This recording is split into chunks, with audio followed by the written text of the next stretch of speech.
Welcome back to Good Morning Maine. We're here with Gabby from Bangor Humane Society and two tiny little kittens. Tiny little kittens.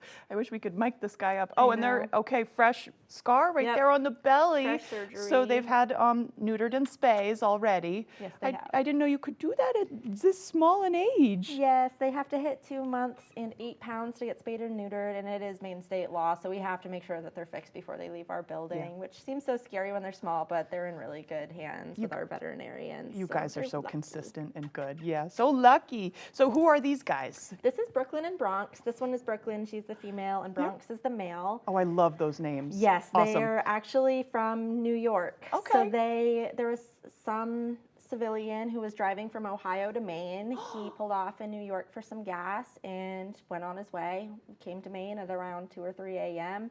and opened his storage compartment, and there were 2 little kittens and no mom to be found.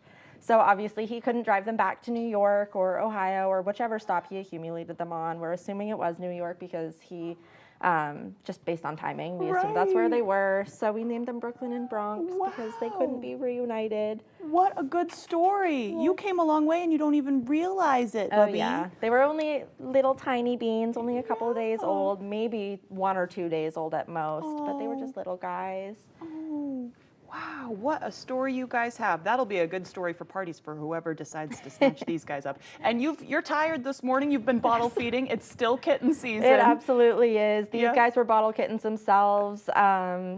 It's never ending. There's showing always a little skin because of the kitten. Oh. It is kitten season. Lots of bottle kittens this time of year, and a lot of kittens with moms as well. Not only bottle kittens, just babies everywhere. It's definitely never ending at this point. Probably won't die down until fall, but they're so cute. They're so cute, and they're so worth it. They are. You guys, I'm sure, still need volunteers for fosters and bottle feeding. Always. Because it's hard. I mean, you're an employee at Bangor Humane, but you still have to be up all night bottle feeding sometimes. Yes, it's hard. It's definitely the hardest position you could possibly have as a volunteer or even as a staff member. You're up every 2 to 3 hours. You're bottle feeding and a helping volunteer, like new mother, pretty much. Basically, yeah. A new mother without birthing them myself, but they're so worth it. Oh, and it really you're telling me that's not your child? Right. Okay, well, on another note too, we wanted to get to this because it's so important. Tomorrow's July 4th, and that means all sorts of stuff for pet owners and for you guys too. Absolutely. It's our biggest time of the year for intakes. This is when we receive the most strays out of the entire year. The fireworks are really scary to a lot of animals, not even just dogs, cats as well. Yeah. It's really important that your microchips are registered, your animals are wearing proper identification. Make sure you're leaving your dogs at home if you don't need to bring them anywhere. If you're just going out to watch the fireworks, just leave them at home. Turn on some music for them and distract them from the fireworks. And if they're medicated, give them the meds today. Get them going now so they're not scared tomorrow, because I mean, you never know if it's going to happen to you. Your dog could jump out a window or sneak out the door behind you. It's just... Even if there's like a screen. Yes, absolutely. So it's just better to be safe than sorry. Yep.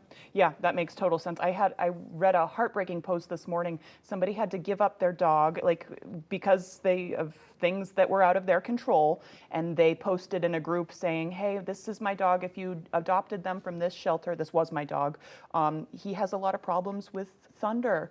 So I just wanted to let them know, please give him his meds and his thunder jacket. And it broke my heart because whatever had to happen, she had to give up her dog, but she's still looking after him. And I was like, that's such a good mama. It is. Yep. She cares. Yep. So just kind of how it goes, I guess. Yep. But thank you for the reminder. If folks have any questions, I'm sure they could go to your website. And our Facebook page has a lot of helpful information about the fireworks and the 4th of July specifically. Yep. But these guys will be on our website. Yeah. Well, Bronx and Brooklyn? Yes. Well, thank you for gracing us with their presence, and thank you all, as always, for coming in. Thank you, guys. Of course. Any more information you need, head to bangorhumane.org. They also, as she said, they have a great Facebook page and Instagram. So on that note, we'll send it over to Devin Biggs for our full weather forecast.